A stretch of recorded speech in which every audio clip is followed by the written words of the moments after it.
నిజామాబాద్లో జాతీయ పసుపు బోర్డు వర్చువల్గా ప్రారంభించిన పీయూష్ గోయల్. పసుపు రైతుల ఆదాయం గణనీయంగా పెరుగుతుందన్న కేంద్ర మంత్రి.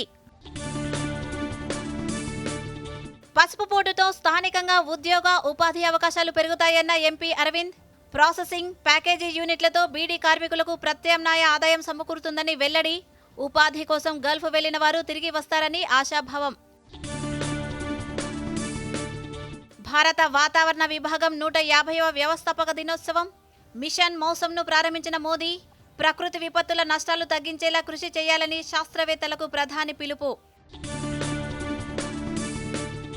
మకర సంక్రాంతిని పురస్కరించుకుని కుంభమేళాకు పోటెత్తిన భక్తులు.